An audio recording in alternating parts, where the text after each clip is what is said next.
getting back into the swing of things. And hello, YouTube. This is BUB'S Comments coming at you with the No Faces Comic Chat. It is Monday night. It is Monday. It's fun day, and we're all here to have a good time. Welcome, welcome, welcome.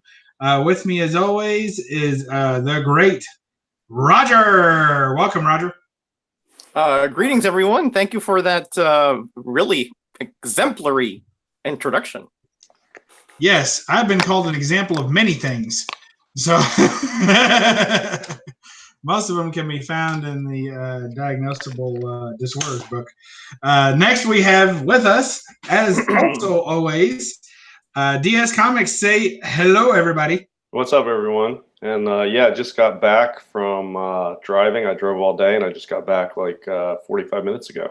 So wow.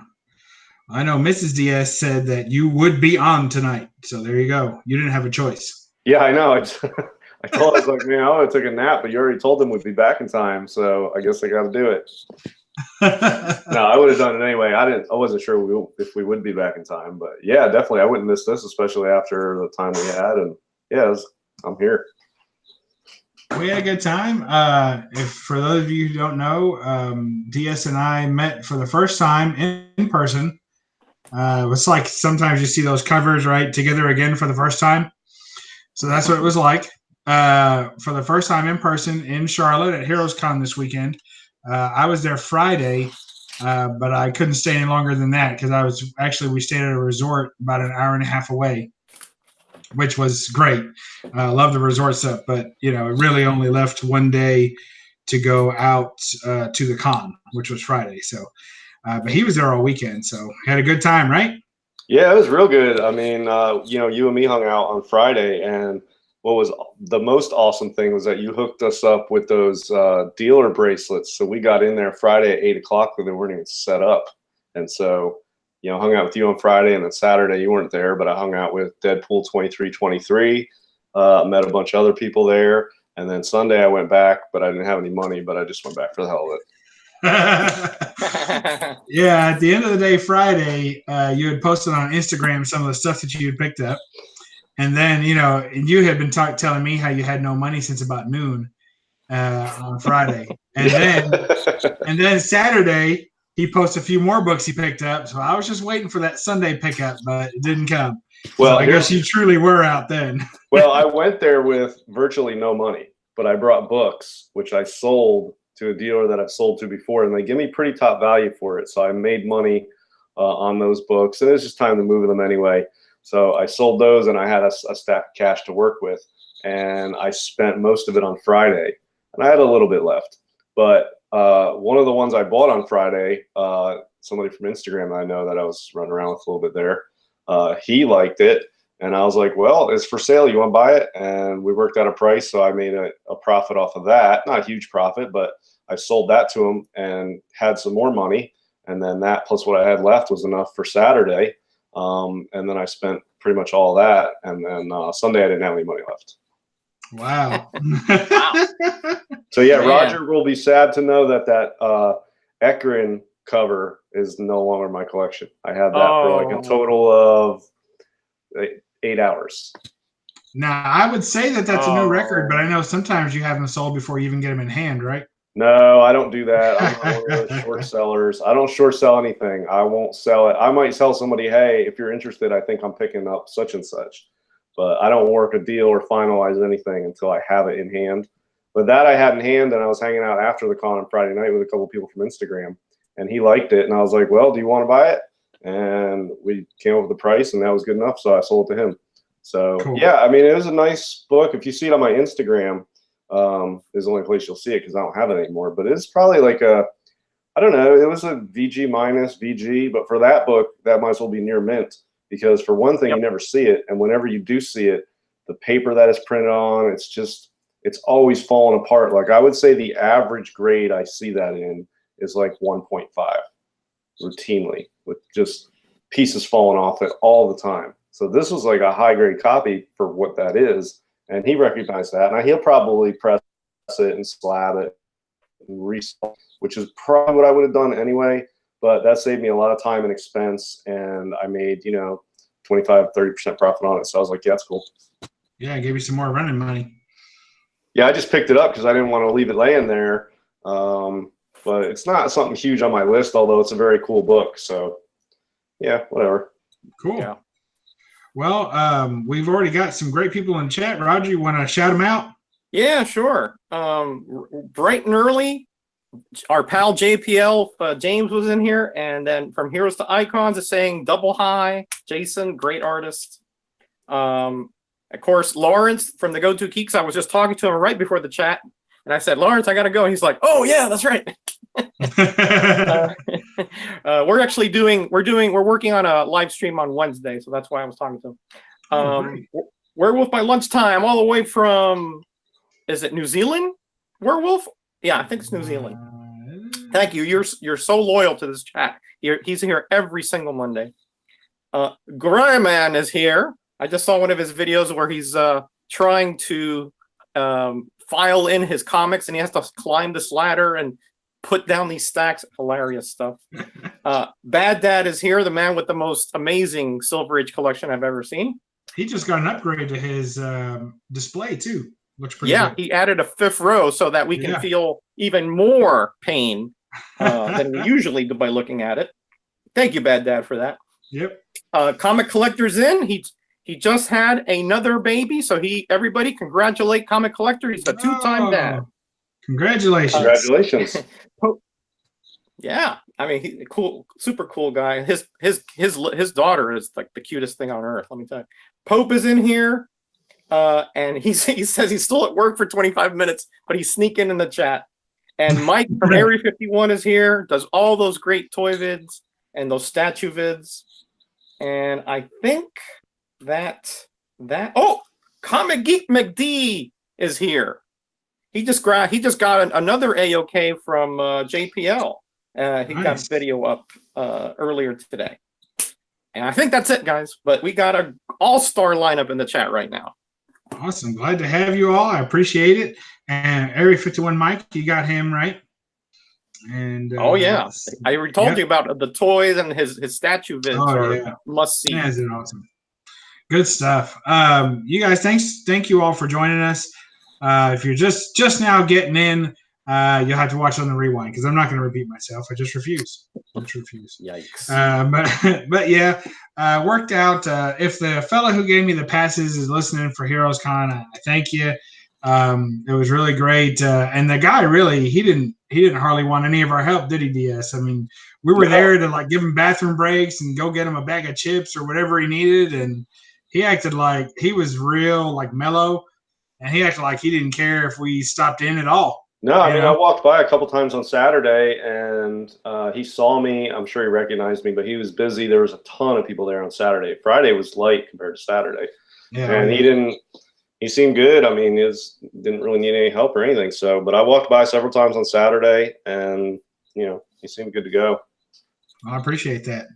We're going to have to swing by a con nearer to Roger to get him in on this trip. He just moved. He's got a lot of stuff going on, so we understand that. But definitely want to meet up with you and shake your hand and find out, like if you have a third leg or anything like that, or a tail.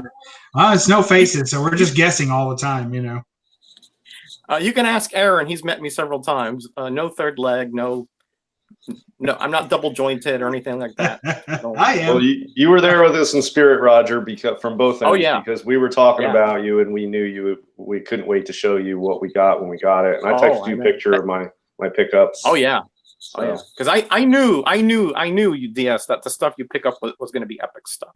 So when I saw that exposed, oh man, I was like, geez, that is such a cool book, Yeah, and I've got the other pickups up here to show if we get to that point we want to show them. But yeah, there was one I looked at right when I got there, but I didn't pull the trigger, and I don't know why. I sort of regret it. It was a National Comics 16, a Reed Crandall cover of Uncle Sam choking out a green Nazi skeleton.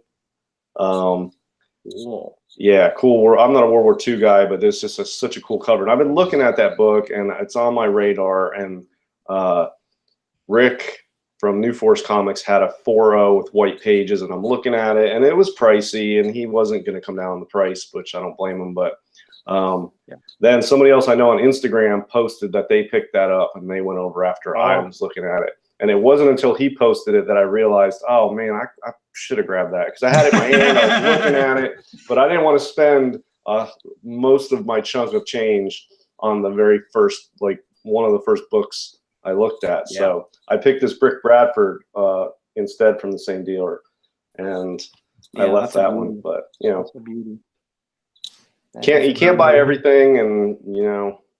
And you got the Bozo the Robot there and Smash. Come on, man. Oh yeah. Yeah, that's a low grade, but this is like the second robot cover ever. This is 1939. Smash 1 is the first ever robot cover on a comic, so this is also 1939. I think it's the second robot cover ever. So it's in rough shape. It's taped all the way up the spine, and but I mean the colors are good. It's complete. It's just I can't tell if it's fully split, but it's real old tape, and you know, it's low grade. But I never see this book for sale, and I look for robot covers. No. It was really nice to meet you in person, DS. I have to say, you know, everyone keeps asking me what it was like, right? So, like, you know, after talking to you for a year, never meeting in person, I mean, we chat on Instagram or on the phone every now and then, but really not there's nothing like seeing someone and actually physically being with someone in person for a minute, right? Right. And everyone keeps asking me what was it like, and I was like, you know, I liked them a lot better than I thought I would, and that's. I'll add you to the short list. That is so quintessential Bub, you know. I mean, that kind of you know, like wry remark is just so quintessential Bub. It's exactly what I would expect from him. You know, that's as good a compliment as I'll get, and I will take it. Oh, heck yeah. Yeah, definitely. That's high praise from Bub. You know, I rub a lot of people the wrong way, and you know, I'm from up north originally, and you know, sometimes I rub people the wrong way, although I'm not like, I don't curse, I'm not vulgar, but sometimes I'm just sort of forward or sort of northern the way I grew up, and sometimes that rubs people the wrong way. So I think the list of people that like me and the people that, you know, could do without me is probably, the lists are probably of equal length. So I'm glad that Bub is on the one list and not the other one after meeting me. So you know, I appreciate that's strange, that. DS, because I've never heard one bad thing about you ever on YouTube, not even like underhandedly. So, well, not on YouTube. Well, see, that's just it, maybe Roger. You don't give yourself enough credit. That's just it. So he's always talking about how he's off-putting, and you know, a little bit, or can be a little gruff, or you know, short or curt with people, and you know, so I guess I expected, well, he's probably, see, I don't find him to be really that way. I know he's a little salty, but that's okay. Like I don't find him to be that way on our chats or on his, you know, YouTube persona, if you will. And so I was like, well, you know, I enjoy his company online. So what will happen when I meet him? What if he's right?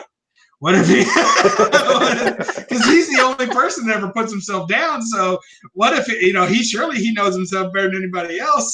I was like, oh, great. But no, he was very pleasant to be with, and we had a good time hunting. Only one time did he give me that look, that like, please, Bub, don't look, that I hear in his voice often, but I didn't know what it looked like in person.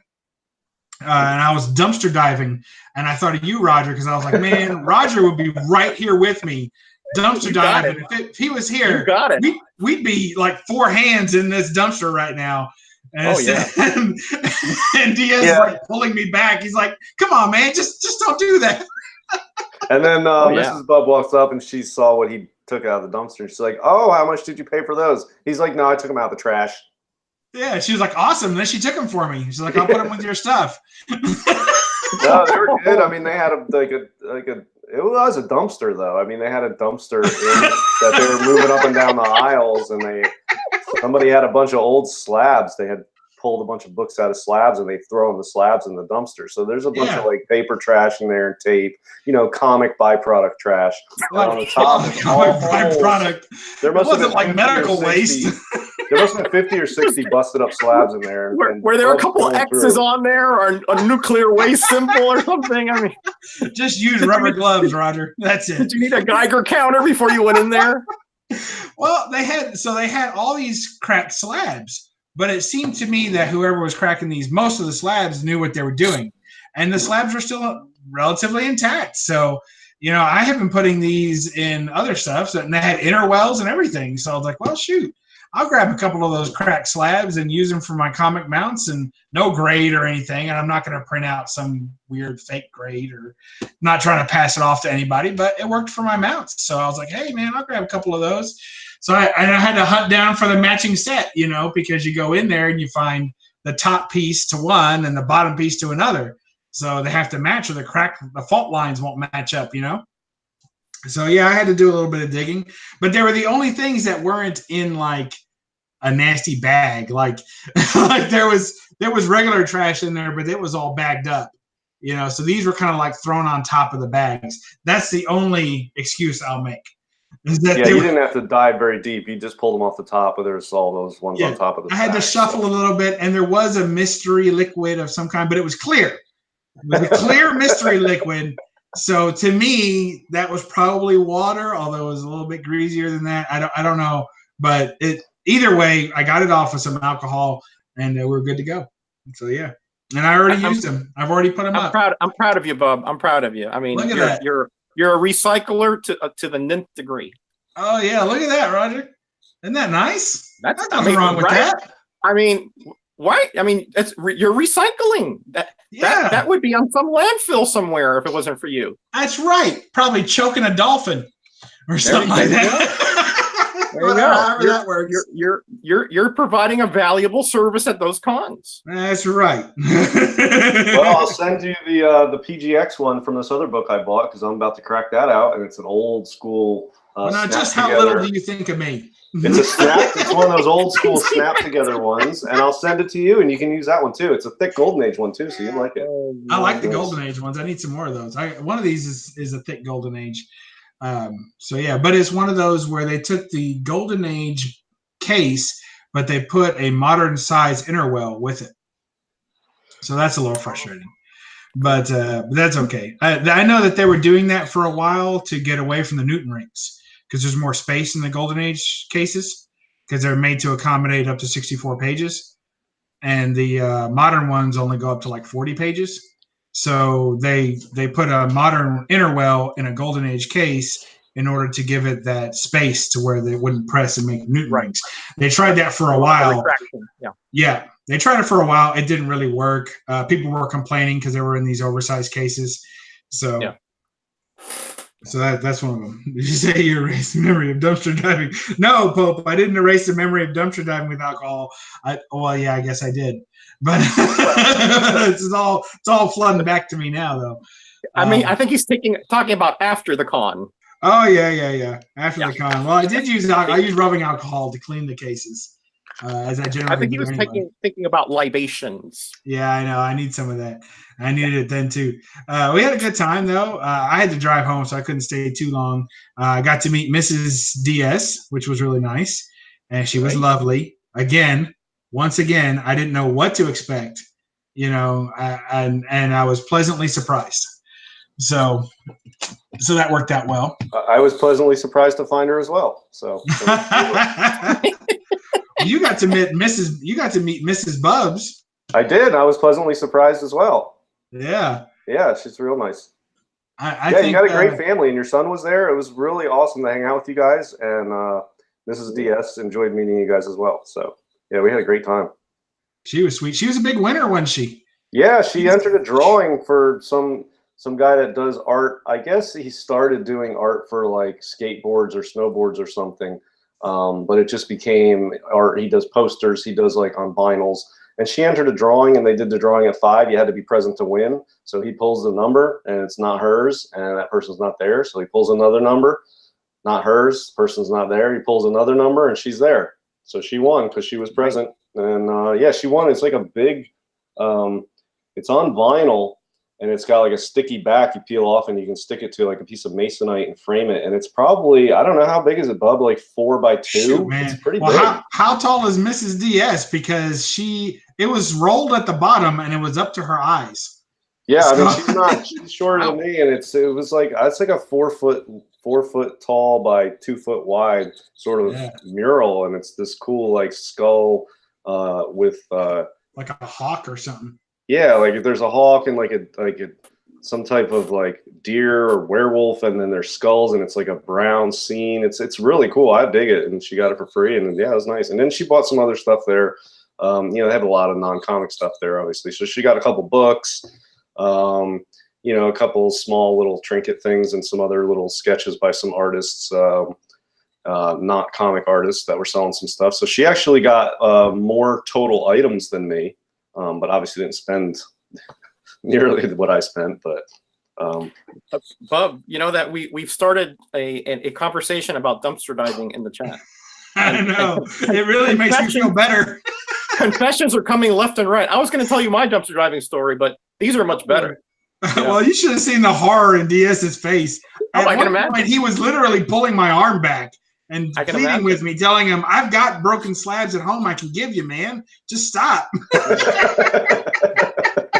He's like, this reflects upon me. We're on the same chat on Monday. Well, I've still got money to burn, and we're in the middle of the comic booth aisles, and there's dealers there I want to try to work a deal with. And you know, he's going to do that. We're going to go up in there and be like, yeah, we're not dealing with dirt people, so no deal. Like, I'm going to give him one of my slabs to sell, and he's going to be like, yeah, you got that slab out of that dumpster, forget it. Where's the provenance of that slab? I want to follow the chain of custody. Well, you might have to take some samples of the liquid and send it off to the lab to find out where it's been. There might be DNA on that liquid. You never know. Might be. I hope not. And you know, and there's a lot of things. I looked through the con quite a bit.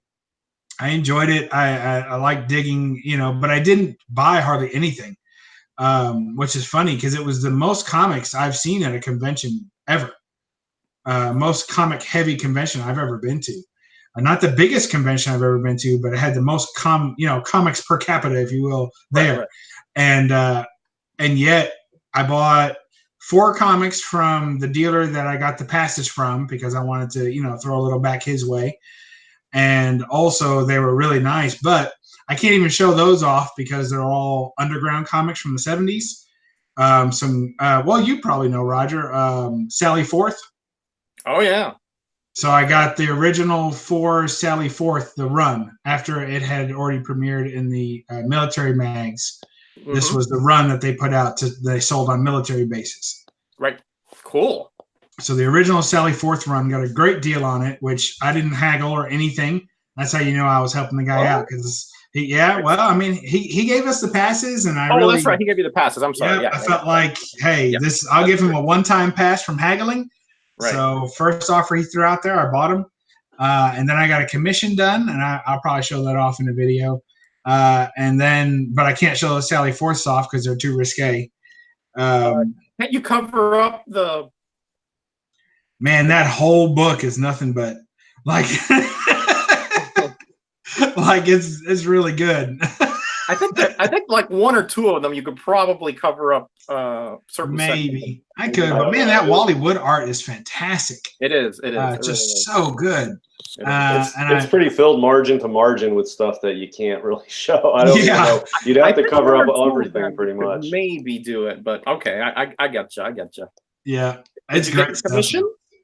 I did get my commission done, and that's a long story. We won't go into that tonight. But I was gonna do a video last night to post.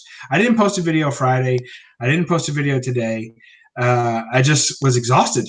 I've just been tired. So I'll probably post it Wednesday, and that way I can see what I picked up. And also, it's a little bit of a logistical nightmare because I've already hung up a lot of the stuff in the room. So I might just end up having to do some kind of room tour to show off what I got. So okay. And I got a bunch of signatures and things like that. But really, as far as pure books, I bought that complete set of Sally Forths, which is only 4 books, and I bought 1 other book. That was it. So I have 5 books for the whole con. Well, I'll probably do a video showing off what I got at the con, but I'm also happy to show off now if you guys and the viewers want to see what I picked up. I'll show it off here, and then I'll show it off in another video. And if you want to see what I got it all here. Nothing's hung up or anything. Go ahead. Oh, yes, please. All right, so this one is obviously a Bernie Wrightson DC 100-page super spectacular. I've been looking for one of these in a nice grade for a long time, and it's a square bound, and it's just really tough to find a good grade of this. So this one, there couple at the con that were pretty cheap. This was the best one. You know, I think it was like a 9.2 when I bought it. Now that I've got it home, I looked it over for a brief minute. I think it's an 8.5 to a 9.0. Still high enough for me. That's what I want for this, but it's good. There's no creases on it. There's a little ding on the bottom corner down here. That's the toughest 100 pager to find in high grade because of that. I know. Fine is impossible. Every little thing shows. Right, and this one's, the front and back are both solid. Both There's solid. no marks on the covers at all. There's a little ding on the bottom corner and, you know, some light wear, but there's no splitting that you see typically on these square bound. So this is a nice copy. So yeah, then Smash Comics 3, I already talked a little bit about that. I think it's the second robot cover ever, but it's 1939. This is now the oldest book I own. And then Brick Bradford number 6. This is just a classic Alex Schoenberg robot cover. And the dealer I bought this from had 6 of them, so I was comparing all of them, and I decided, yeah, right, it was Rick at Force Comics. Yeah, 6 of everything. Yeah, I mean, well, he's like the top dealer around at these cons, so he had 4 slabs that I was looking at, and I was comparing, and I was going to buy one of those, and they ranged from like 5.0 to 7.0. So they were in my price range, but it would have taken most of what I had. And then he's like, I also got a couple raws. I was like, oh, well, let me see those. So I ended up getting this one. I think it's like a 4.0, which is good enough for me. And it was about half the price of like the 5.5. So yeah, less than half the price. So yeah, I figured I'd go with that. And then along with this Bernie Wrightson, I worked a deal. Bub would be happy for this Dominguez cover. It's just, you know, I just picked this one because it's a really cool cover, and it's 20 center. It's nicely centered. Both circles are on there, and there's a little bit of overwrap, but this thing is like a 9.4, maybe a 9.6. I mean, this thing is mint. Wow. So awesome. Yeah, really, really nice copy. And it's House of Mystery 216, so, you know, middle of the run there, but yeah, so that's nice. A really nice one. I love that Dominguez cover. I've been trying to get Roger into those Luis Dominguez covers, but he just won't take. Yeah, I told you Dominguez had great bronze horror, and you told me you can keep my Dominguez and you'll take whoever else, but Plug. But I like Dominguez. So then I found this really cool Spirit cover. This is Spirit number 21. Now the big one in this run is number 22, and anybody's familiar with Golden Age knows that's the blue cover with the 1940s dame walking in her dress. This classic Eisner cover there. This one's not quite as expensive, but it's considered a classic cover. And yeah, that's pretty nice. This is probably 4.0 to 4.5, and it's, you know, it's in pretty good shape. And there's a couple little tape pulls or something on the bottom, but the colors are awesome. It's just a great noir scene. So yeah, I've mentioned before, I'm trying to not get away from the pre-code horror, but just sort of cool it on that a little because the prices are just insane. So there's a lot of other stuff I like. So got that, and then I got the robot covers. That's a good little fallback there. Yeah, exactly. And then this is one I've been looking for a while. I still probably will pick up another copy of this. I've been talking to somebody who has one, and I'm going to try to get that one. But in the meantime, I grabbed this. I get a good deal. It's a PGX 5.0. It has some glue at the staple. So I'm going to crack this out, get that glue removed. It may detach the cover or not, but really tough book to find, and just a crazy scene on there with those shirtless dudes with hoods, cat o' nine tails, and the cement shoes. Just a super tough book to find. So yeah, I figured I'd grab that, and I'll get it. You know, the rest I'll take. It's just some glue on the staple. I'll get that taken off and get it in a CGC slab, and then, you know, do something with it. Hey, I've got a couple of extra CGC slabs if you need them. Oh, I know you do. And then the other one I picked up was not technically pre-code horror because it's 1948. It's a crime book, but definitely with a horror cover. And it's Exposed #1. And this is by DS Publishing, which is awesome. I always like that about this book. There's no other DS Publishing books that I've ever seen. So, yeah, just a really cool. He's choking his wife, and I guess the Grim Reaper's waiting for her to expire before he takes her on her way to the next, you know, level of existence. Figurative death cover. Yeah, just a crazy cover, really tough to find. And I got this from a dealer that I have a pretty good relationship with.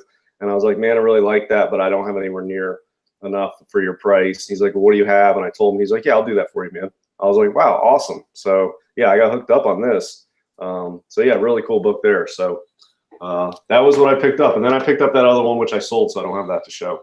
But so I'm just gonna throw this out there. So here's a little tidbit. What happened when we were at the con? I was people when I show off some of my sexy lady covers or whatever, right? Every now and then someone will look over at my wife and like, are you cool with this? Like, is it okay that we're all enjoying this? And she enjoys some of it. She's cool with it. So as long as it's tasteful, if you will, or mostly. And then Sally Forth? Yeah. Well, that's just history. I mean, that's just good stuff. I wouldn't exactly call that tasteful. Yeah, well, she seemed to appreciate the fact that it is a historical piece of art that you picked up. Yeah. She wasn't put off by it. And it's the same with this is DS, like even this Strangulation cover. I show her all the books I get or I'm going to get or what I like or whatever. And most of the time she's like, yeah, I'm not really into the ones that are showing violence against women. But she's not like, that's horrible, don't get that. She's just like, yeah, I get it, but it's not, you don't have to show me that. I don't appreciate really that type of art, but I know why you like it. But some of the other stuff like the robot covers or the Bernie Wrights, and she's like, yeah, that's cool. I like that. Yeah, I mean, she participates and supports me, but she's not into some of the stuff. I mean, she seemed fine. I mean, you pulled that book out, and my wife looked at Mrs. DS like, is it okay? And she was like, yeah, that's cool. Like, all right. Well, I mean, some of the stuff in my collection is so over the top with the gore and the violence. And that's mild by comparison. Yeah, I mean, she's desensitized. I got that, and she's like, "Oh, you're not getting any horror books this time?" You know what I mean? Like that's lame. Martha was right. Oh, that's funny. DS. I was going to tell you, the DS Publishing Company. They have one cover which I know you would love. It's Gangsters Can't Win, and it's got a big skull. Oh, with the bars on the windows. Yeah. I didn't know that was DS Publishing book. Yeah. Okay. That was a beautiful cover. Just gorgeous green background.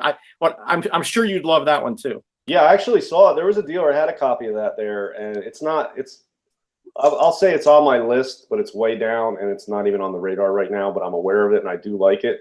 And I actually saw a copy of it that a dealer had, and I didn't ask him to take it off his wall, but I looked at it closely on the wall, so it garners attention for me when I see it. And yeah, I know exactly what you're talking about. I didn't know that was the same publishing company, but that's a really cool book. Yeah. Anything with a skull on it is good for me. I like skulls on. I figured that's why when you said you didn't, you hadn't seen any other DS one, I thought, well, that one comes to mind. But anyway. I didn't know, but yeah, I mean, skulls, sharks, and robots are probably my 3 favorite themes on books. Cool. I'll show a couple that I got signed. So this is one these are books I already had, but I got that one signed by Greg Land. And every time I see him, he's really cool. So this one I got signed because when I saw him back in Louisville last year, he showed me this book on his phone because he had just got done doing it. And he said, so look out for this one. It's not available yet. So I pre-ordered it, and then it came in the meantime. So I got that signed by him. I got this signed by Clayton Crane. That's Spider-Man City at War #1. So I just thought that was cool. People are – I'm not a big Art Germ fan. I think I've made that clear on my channel most of the time. Not a big Art Germ fan because it's just too digital for me. It looks like a computer drawing. But Clayton Crane, I give a pass to because he digitizes artwork. It's a little different. So he's not taking like a digital pen to a pad. He actually does the artwork. So this is done in acrylics, and then he scans it in and then does touch-up work and adds scenery and stuff. So I like that. So that's why Clayton Crane stuff looks a little better to me than some of the other straight digital artists. There's Deathstroke Terminator #1, Mike Zeck, the only guy that charged. Mike just left the chat. Not Mike Zeck. Area 51, Mike just left the chat. And I know he's experienced Mike Zeck's Carnival Barker, the woman that helps him with his stuff, who's not his wife, but she helps him with his stuff. And she was there doing her raffles and yelling. But I caught him early enough in the day that it didn't really – she wasn't in full effect. You get her around 2:00, and she's screaming at the top of her little lungs. So I met Scotty Young, so I got him to sign this one for me. I recently, it's funny because if you talk to other Scotty Young collectors as well, there ends up being a purge. Because after a while, you get all these kind of goofy covers, and you're like, oh, that's cute. Oh, that's nice. Oh, there's another Scotty Young, because you recognize it, and you pick it up, and you're like, oh, man, I'm tired of these, and you sell them all. So about the only person I know of that still has a big Scotty Young collection is Lindsay's Geeked Out Knickknacks. She's still got a huge Scotty Young collection. But most everyone else I know have already sold most of their Scotty Young stuff. So this is the only one that I've kept of my Scotty Young collection. So, and then of course met Bud Root. Very happy to meet him. He's the one that I got the commission from. So he signed this one. That's one of mine and my wife's favorite pictures of his books that he's done. Oh, hold on. We need the. All right. There you go. And there we have. There we have Bud. Nice. That's one of my favorite pictures of Bud. So I love that one. I tell you, Bud has quite a figure. Oh yeah. Right. My favorite picture is by Bud. So there you go. Really like that one. He had, I thought he was going to sign up here and kill some of that negative space because I thought about getting it slabbed. It's an easy 9/8 contender. With all that blue up there and all that space, I don't really like how it looked in the slab. He ended up signing it down here, and I think it looks even better down there. So probably going to get this one slabbed. That looks all right, yeah. I might dig through another dumpster just to find the perfect one, but there you go. There you go. And then, and here's Shape of Elvira. Francesco Francavilla was there. Couldn't hardly understand what he said, but he signed my book. He's Italiano. He's Italiano? Yeah, it's strong. His accent's strong. But it was good and enjoyed that. And that's one of my favorite of his. And I have several others of his already signed. His work on the Lone Ranger. I have a big run of his signed. And then this was the big book I picked up, Planet Comics 65. Ooh. So I was really happy to have that one. I've been hunting this book for a while. I couldn't hardly get it for under 200. So by the time I was done working my magic on this one, I got it for, I think, 140. So that was good. Got about $35 off the price from what they were asking. Yeah, it's a dueling cover, one of the later ones. Yeah, 65. I just love the way she's stretched out there, and he's looks great. My son said it reminds him of Aladdin, like a magic carpet ride, but to danger. You know. I agree. Yeah, I agree. Yeah. So anyway, so that was my quick pickups. We are nowhere near the topic, are we? For tonight. No, that Planet Comics issue though, that's one of the most sought after of the later issues because of the girl on the front and just how the scene is. And usually to get that under 200 in any condition is tough because I think I just saw a graded copy on eBay for like 200 a point. So yeah, I mean, to get that book in the price you did is a good find, man. Yeah, I bought that from. Actually, I bought it from Heroes Aren't Hard to Find. Yeah, they have a big booth there with lots of books. Yeah, I was going to get a Weird Science from them, or actually a Weird Science and Fantasy that they had a nice Wally Wood cover there, but we just couldn't meet on the price. And then I kind of had lost track of how much I had spent.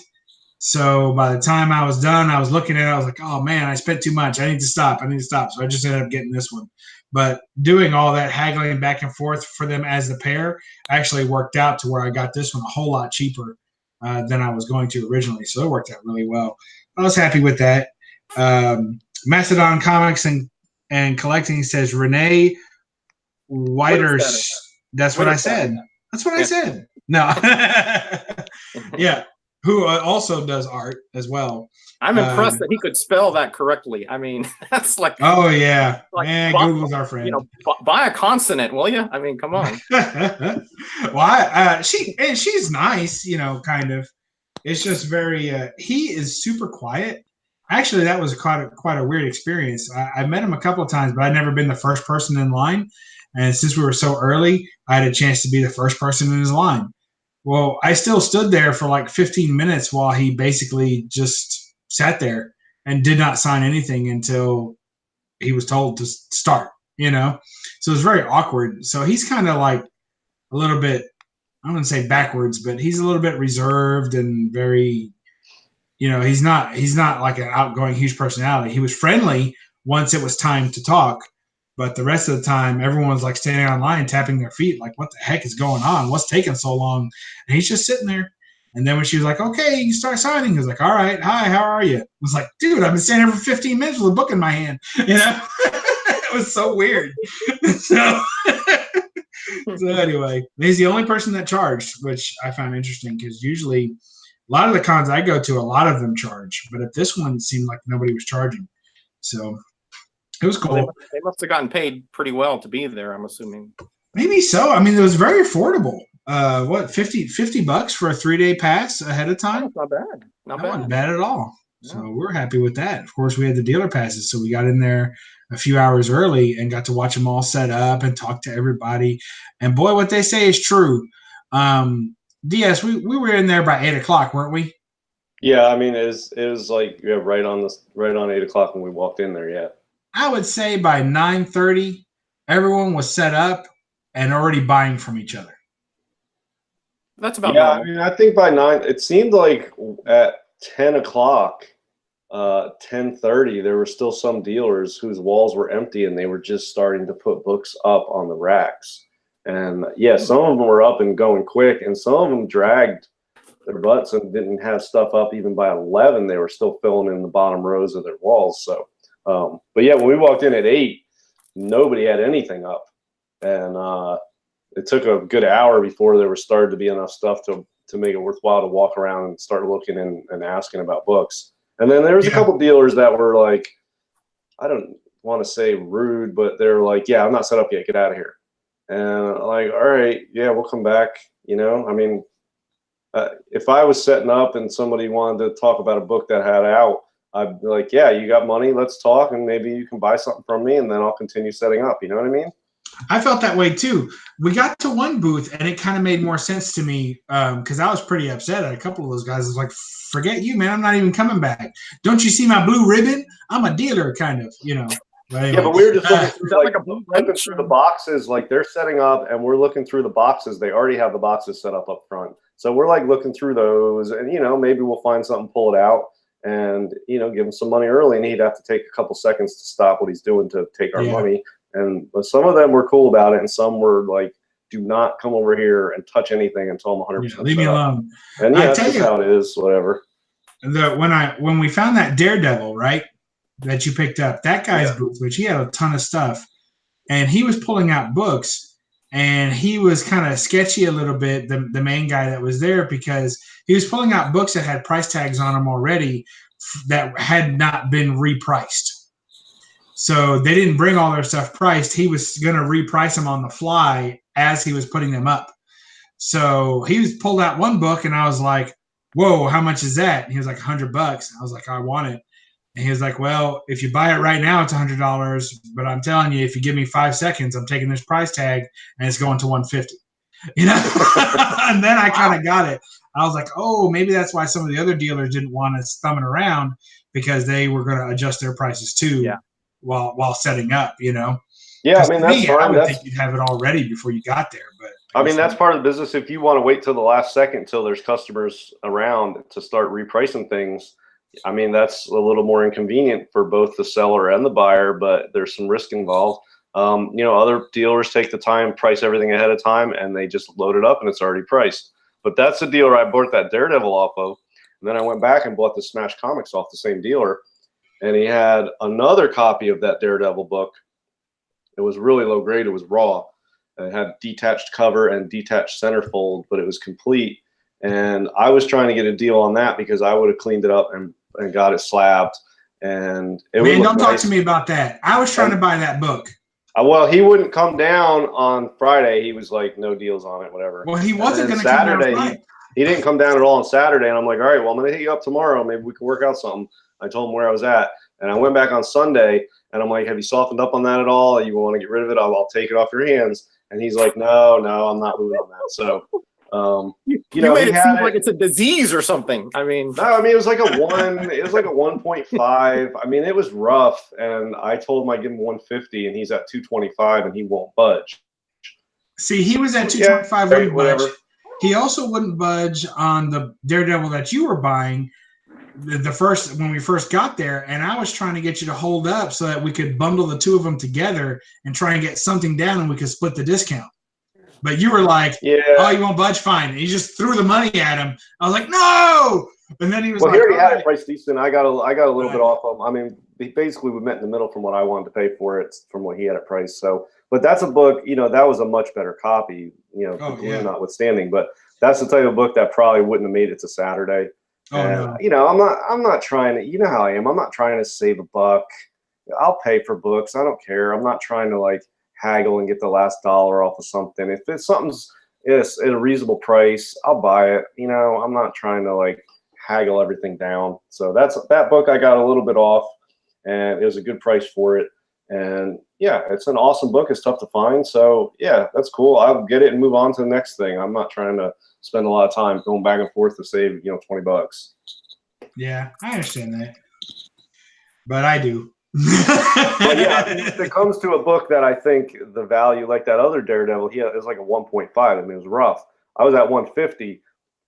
It's a 150 book. I think 150 is where that's at.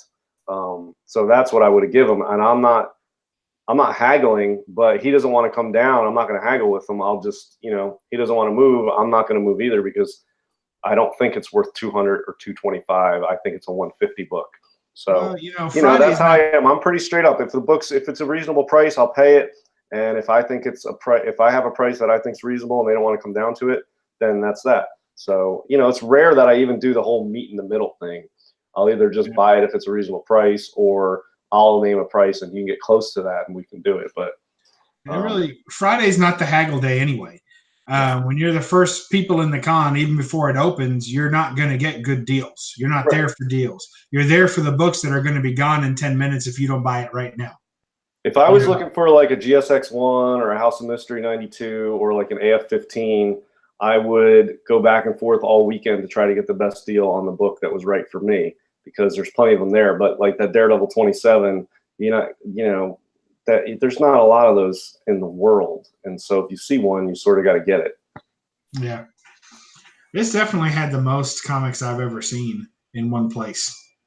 That's the most comics I've ever seen in one place. Now, I'd like to see the Meta Cave of Gratitude, because I think that would be the second most comics I've ever seen in one place. No, it's not that good, I'm afraid. There is a con coming to actually, it's like 5 miles down the road from where I live here in September. So I'm going to hit that up all 3 days and see what happens. Nice. What does it have, a name or a marquee, or is it just like a local? I think it's called the Golden it's like Mississippi, so don't expect, you know. It's called the Golden Triangle Con or Tricon, something like that. Oh, nice. Yeah. But it's like literally pretty good right down the road from where I live. You'll probably get a lot of dealers and collectors and stuff from Florida, and probably some. Yeah, you might get some coming from Texas too, like some dealers. I was told there's a lot from Alabama and Tennessee. Okay, I mean that's pretty good. There was a bunch of Florida guys from Heroes Con, and you know, when you're out west, there's a lot of California and Vegas dealers, and when you're on the east, there's a lot of Florida dealers. So Florida dealers have a ton of stuff. It's a big market in Florida. I mean, you live there, you know. I don't need to tell you. You're finding stuff left and right every weekend, so I can't do that up here. Yeah, well, I wouldn't say left and right every weekend, but yeah, there were quite a few. Yeah, like in the Tampa Bay area, there were only really 2 or 3 a year. There's the big one, you know, the Tampa Comic Con, which is in August, I think. And then there were, you know, in Orlando, they do have one about every other month or so. But I like, I didn't get to see Aaron or Deadpool 2323. I guess he must have come in late Friday or something, or maybe he didn't get in. He had said he was going to come in and kind of holler at me when he got in, but I was already out of town probably by the time he got in.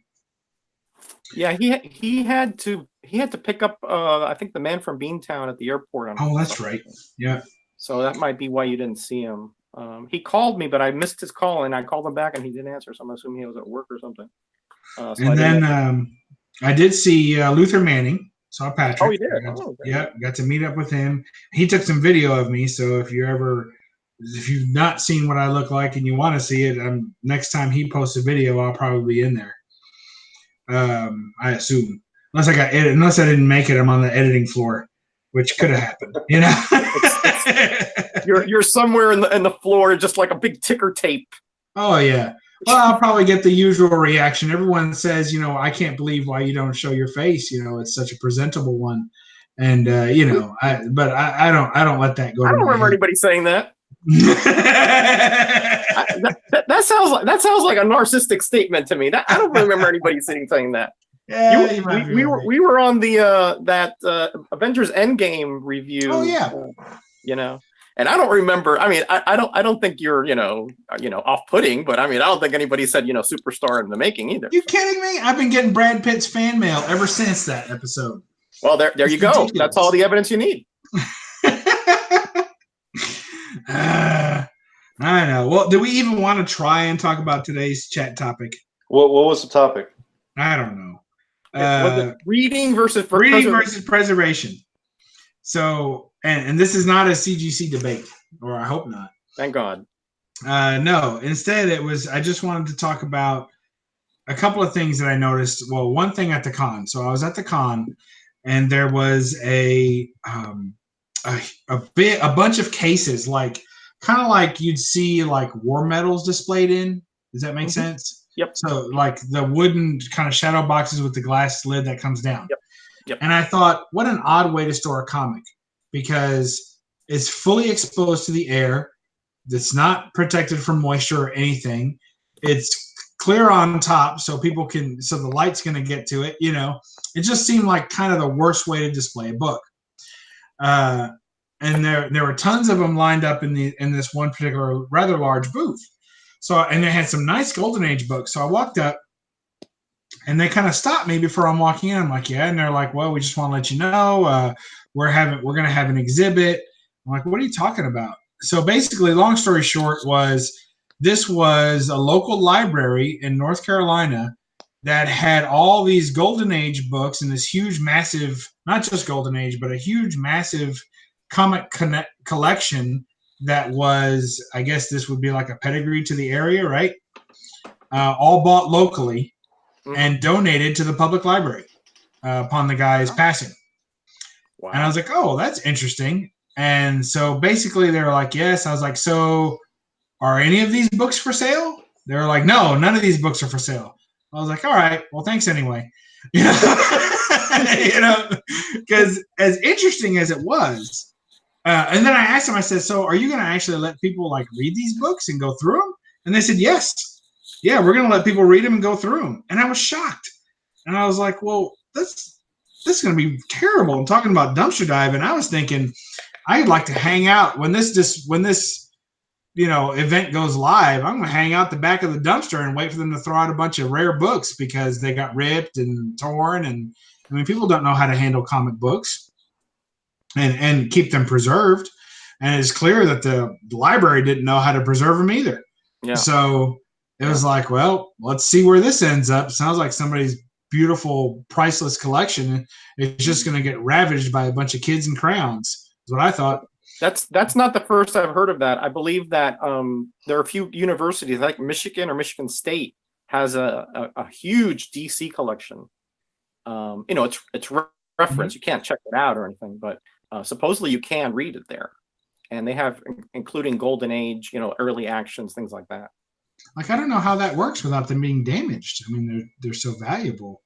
I don't know. I mean, I don't know if they're protected in any way or if they're just bound. I don't know. I really don't know. But I have definitely know that it does that was there because I know somebody who did research on comics there. I forgot if it was Michigan or Michigan State. I'm talking 20 years ago or 15 years ago, something like that. It doesn't make a whole lot of sense to me because I get that a library, like Library of Congress does this, they have expensive historical documents that they keep there. And if they're really expensive or very rare or very old, they don't let the public handle them, but they can be handled if you're making like a documentary film. One of their archivists, experts will handle it with gloves and show you, and you can take some pictures or whatnot. But it's there to be preserved as a piece of history.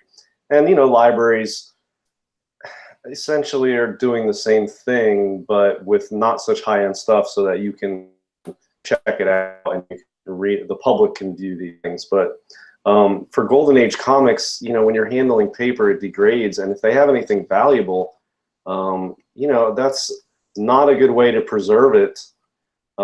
Just to let some people read through a book that you can probably find online somehow.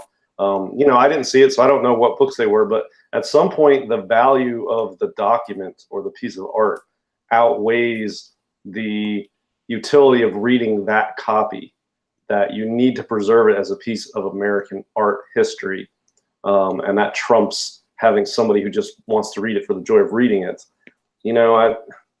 So I don't, depending on what they have. I mean, if it's a bunch of Action Comics, those are not hard to find. But if they have like a rare copy in good shape of some Golden Age book, maybe not the best idea to let people handle it.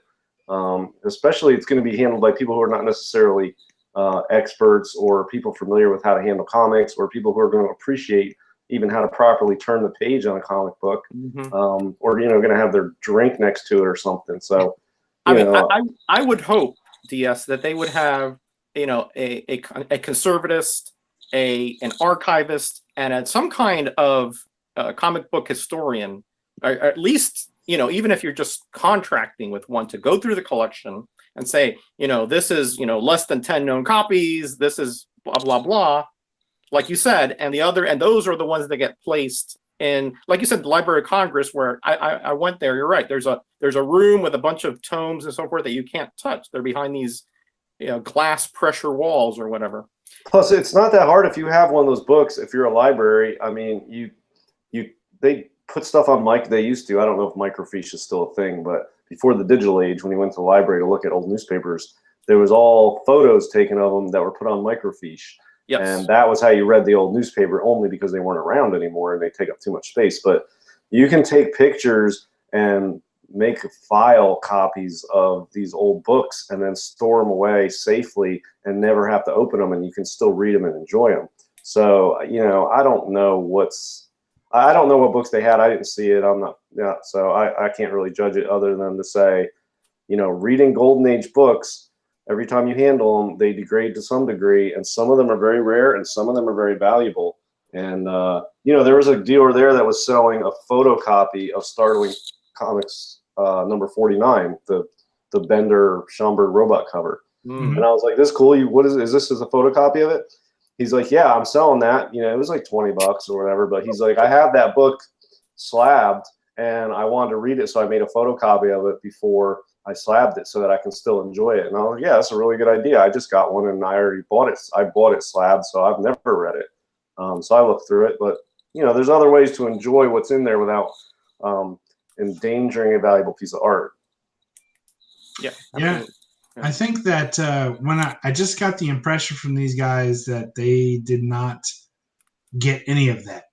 Like, to them, it seemed like, because they were talking to me like they had no idea what a comic collector feels when they see. Well, what kind of books did they have? Do you know? Remember? They had some war books. They had some. It was a mix. They had some horror books, some war books, and some superhero books. Very early superhero books, like old tech books and old Action comic books. And they were really old. And they gave me like a pamphlet. They had an AF-15. They didn't bring it to the con, but they had that. They had like major keys throughout the ages, and plus tons more, right? And they were really proud that it was all bought locally. That was a North Carolina thing, And I was like, that's all really cool. But the way they were talking to me, they were like, hey, you like comics, right? I'm like, yeah. And they're like, well, then you should come check out these comics. And I was like, I get it. I get what you're saying. It sounds really cool to see all that. But I couldn't go there and just start thumbing through those books. It would drive me crazy to watch everybody like mishandling those books. That would drive me crazy. And they really didn't have any response or rebuttal to that. They didn't say, "Oh no, we're gonna have a special, guy there with tweezers and white gloves." No, they didn't. They didn't make me feel comfortable in any way that those books were going to be protected from here on out. It kind of more sounded like somebody took their prize Cadillac and gave it to their nephew for the demolition derby. That's how it sounded. So, hopefully that's not the case. I'm always happy when, initially, like when somebody on Instagram or a dealer I know or something will post that they got a new Golden Age collection that they bought. And then I see books in it I want, and I'm like, damn it, I know the prices they're going to put on these. I know people are going to scoop them up, or I can't afford it. So it's disappointing that I didn't find that somewhere else where I could get it, where now it's not attainable for me. But that quickly subsides and is replaced by, thank God these valuable, old, awesome pieces of art were found by somebody who is going to properly value them and take care of them. And they're only going to go to people who are going to do the same, that these have been saved. Sometimes they get handed down to grandchildren, they get given to this library, and they may not survive. But when somebody in the industry or the hobby gets a hold of some of these Golden Age lots or collections, it's a relief that those books are going to be saved. They've been saved. And, not everybody's into this kind of art. And when people who are not into it and don't fully appreciate it and just don't know about it, like perhaps the library, those books are not going to survive the way that the books that the three of us own, or anybody in the chat, or anybody in the hobby. So, you just gotta, man, the Golden Age stuff, we gotta get our hands on that in the hobby and get it and preserve it, because it is historic art and it's a true American art form. So I really love when the stuff gets saved and gets put into the hobby, gets slabbed, gets sold high-end collectors, that's saved for all eternity. Some of those books that the library has are not going to make it. Yeah, and I felt like smashing those cases and running off with those books just to save them. Not just I don't even have to keep them; just give them to another dealer and keep running. It looked sketchy, but they were young and they were really proud of what they had, and I guess it's a good thing on other levels. But as a collector, it really affected me. So I just wonder what you guys thought about that. Some things are meant to be read, and I think that there are things that are, I hear all the time, well, comic books are meant to be read, and and again, I'm not getting into a slab debate. There's other ways to preserve them, but the idea that comic books are meant to be read and comic books are meant to be read, and I'm like, okay, that's great, but that comic book was meant to be read this comic book was meant to be read in 1948. That's when this comic book was meant to be read. 70 years later, this comic book's not meant to be read that way. And maybe you carefully look through it, but this was maybe a child's, fantasy book then, and now it's an adult collector's, object. It's not the same. It's not the same. So I don't know. What do you guys think about that? No, I think you're right. I think you're right here, Bub, because at some point, your preservation, if we don't preserve it, then we won't have any copy at all, and this argument would be moot. So you something like this, something that is, as DS was saying, paper is pulp. It's going to degrade over time. At some point, it's going to turn to dust. No matter what you do, but you can prolong it and you can protect it so that at least future generations, a few hundred years, I don't know how long it would last, but a few hundred years will have that. These are historical documents as far as I'm concerned. They show how the country, the world was thinking, what was important to them, what they were concentrating on, what the topics were. Everything can be wrapped up into what was disseminated on newsstands besides the news. And so I agree with you. I think that it's our responsibility, I think, to educate people and to let them know that these are not just, comic books, which have, kind of a stigma to them even today, not as much as when I was collecting earlier, but the fact that they are, in fact, rare, and they are going to go away unless we take them seriously. Yeah, and not to downplay the whole comic books are meant to be read thing. Look, I collect golden age non-superhero stuff, and it's primarily cover art.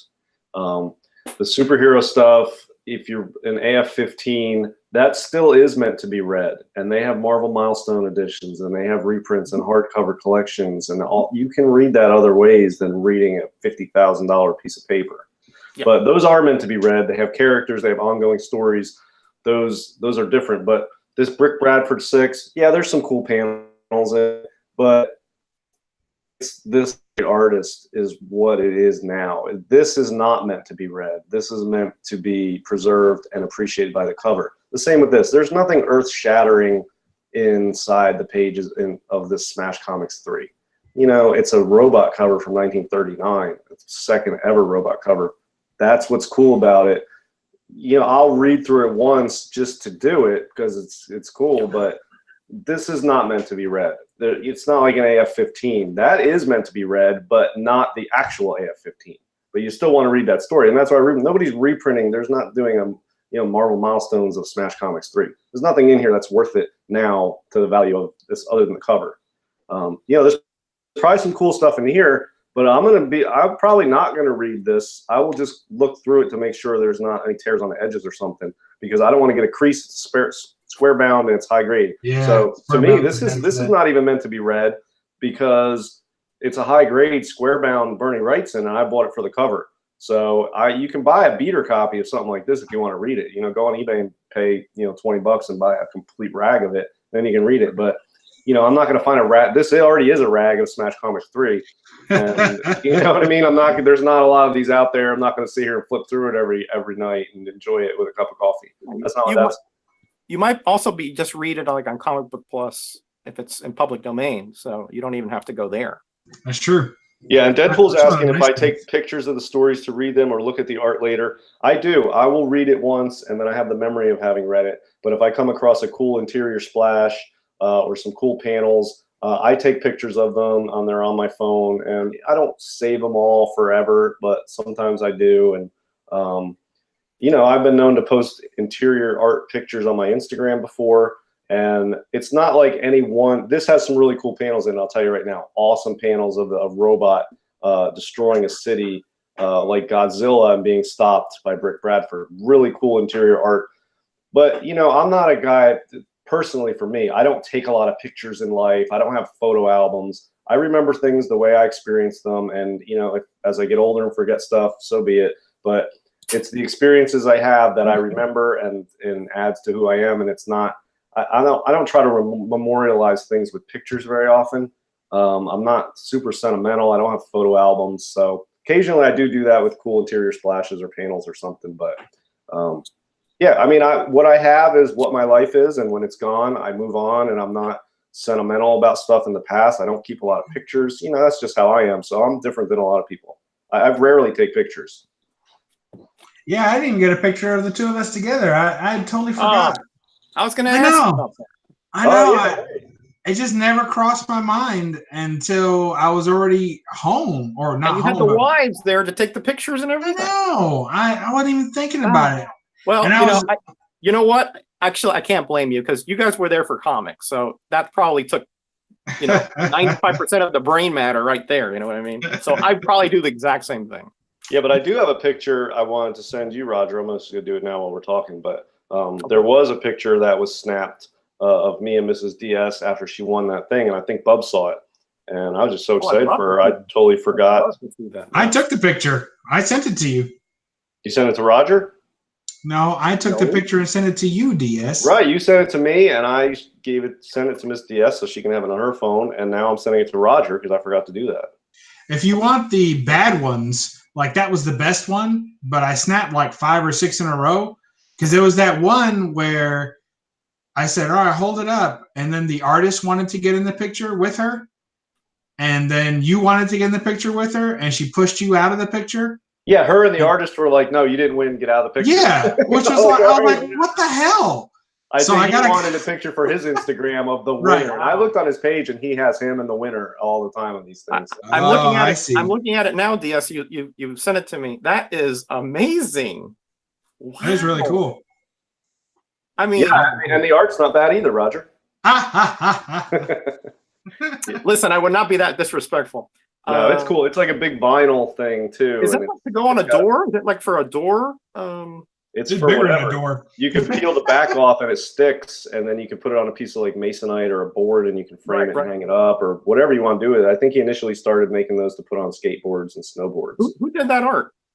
I can't even remember. Oh, okay. I think I'll have to look at it. His name was Dude McDuderton.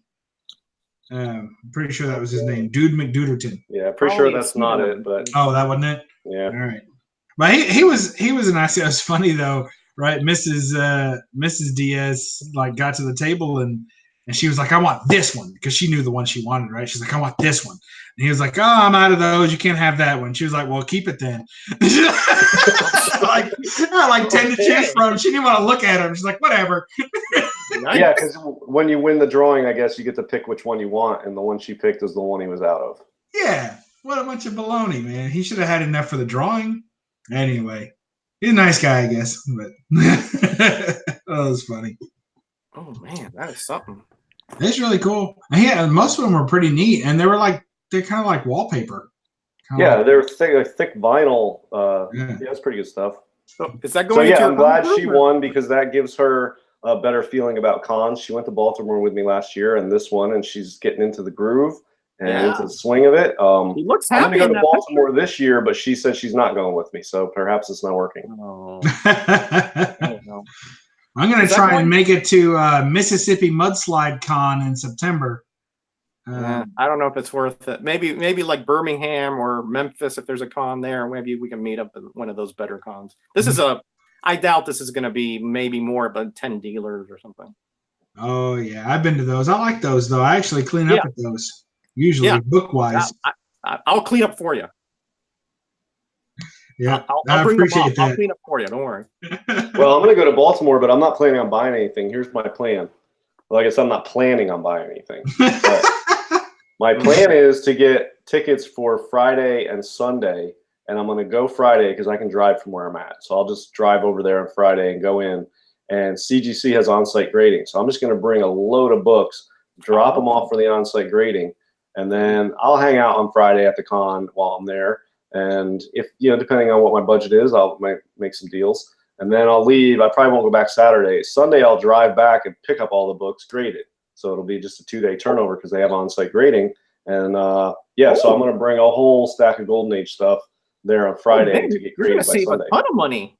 Yeah, right. I don't have to ship them, which always gives me anxiety. I don't like them leaving my possession. I can just drop them off. I don't have to ship them, and I don't have to pay for shipping, and you don't have to pay for shipping back. It'll save a lot of money, and it'll be quick. I think if I submitted them now, I wouldn't get them back probably until around that time in October anyway.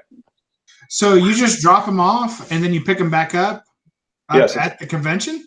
On-site grading is different than on-site drop-off. Like CGC was at Heroes Con, you can drop books off, and then they will take them with them, and they'll grade them, and they'll send them to you at some point in the future. But on-site grading, they have areas rented in adjoining hotel where they have all equipment set up and graders there, and they take the books there on Friday night, and they grade them and encapsulate them, and then on Sunday, you can get your books back slabbed and done deal.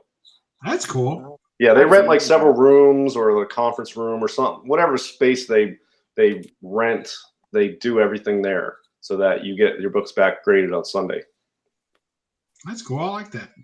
Yeah, I think it's a good idea. They do it. They don't do it at a lot of cons, but they do it at Baltimore. They do it at San Diego, I think, and there's a couple others. They don't do it on a lot of them, but yeah, I mean, to ship those there and then have them shipped back, and the anxiety of having them go through the postal service, and then the time you have to wait too. So I got a slab circling the drain right now. They sent registered mail, and it's it's already passed me twice in transit. It kills me. It goes to every major city around me before it lands. It drives me crazy. Yeah, it takes like over a week to get them back because it's registered like certified mail or whatever. So each stop along the postal route, it's locked up in a special section of the post office. So I think when it gets to one of the new post offices along the route, it gets locked up. It doesn't move again until the next like 24 or 36 hours later. It comes back out of that locked area and moves on to the next part. It gets locked up again. So it takes from Florida to me, halfway up the East Coast, takes usually 8 days from the time they ship it. So, well, the way they explained it to me, the U.S. Postal Service explained it to me, is what you're saying is correct, but not every postal stop has a lock facility. So if you're going, like I live in a rural area, so my rural post office does not have a lockable facility. So not every post office does. So that means that when it gets close to me, it can only go to major cities until one of them is heading this way, and then they send it. So it'll literally pass over me and keep going until it gets to a facility that has a lockbox. jeez. Wow. Yeah. So that's what happens. So it gets close to me, and then it'll go to every state, every major city in all the surrounding states, north of me, south of me, east and west of me. It'll bounce between those until someone has a reason to be driving this way, and then they'll send it. So it gets to my area in like 5 or 6 days, and then it circles for another 5 or 6 days. So it's maddening. Oh well. Yeah, sometimes I envy you, Roger, because you don't deal with any of the headaches of the Nope. grading. I mean, it's good to have the slabs, but there's a lot of headaches leading up to that point where I have the slab in my collection, and sometimes it's just not worth it. But At my age, you want to reduce stress at every turn. yeah, well, grading stuff is stressful, especially when you're refreshing the page every day looking for a status change, and it's not happening for months. Oh yeah, And you're like, I know it hasn't changed. Why am I refreshing it again today? Listen, I've considered sending in a couple comics, just like my Hulk 180, 181, which are high grade, and like Bub, I wouldn't sleep for the months it was away, because those things have been with me longer than most of you guys have been alive. Okay, so. Yeah. You understand that is something that would stress me to no end. Now, on that on-site thing, Yeah, I'm down with that. Yeah, I'm down with that. But that's the only way that I would do it. If it has to go mail, I only lived an hour and a quarter from the Sarasota CGC thing. But even leaving it there, I actually drove there once to do it, and I couldn't do it. I physically could not get that book out of the car. Yeah, so I've got I probably have 25 Golden Age books to get graded, and at this point, I'm just going to wait until Baltimore, and I'm going to bring all 25 or more if I have by then, and I'll drop them off there on Friday, and then Sunday I will have 25 Golden Age slabs, hopefully all blue, and ready to go. And then you know what? I don't know when you get them back on Sunday, but I may even shop some of those around and sell some at the con to some other dealers where I know I can make some of these books I didn't pay much for, and I can make a huge profit. And some of these dealers pay pretty well for Golden Age, and it's not like you can, when you're at a con and you are, or with one of these dealers and you want to sell something to them, they pull out their phone and instantly what they're doing. They're going on GPA. That doesn't work for some of the Golden Age stuff. You just have to sort of wing it, and people evaluate it differently, and you can get a good price from a dealer that's going to resell it as you can from a collector that wants it for their own collection. Sometimes the price is the same for some of this Golden Age stuff because it's just you don't know what it's worth, and everybody evaluates it their own way. So yeah, that's my plan anyway for October. That sounds good. I like that. It's a little far for me. Baltimore is. It's a little too far, just a hair. I'll drive about 4.5 to 5 hours in a stretch, and then after that, I'm done. Anything further than that, I'd rather fly. Yeah, that's how I am. But Baltimore, it's like 45 to an hour, depending on traffic or whatever. So I can swing over there on Friday, drop them off, and then swing back on Sunday, and not a problem.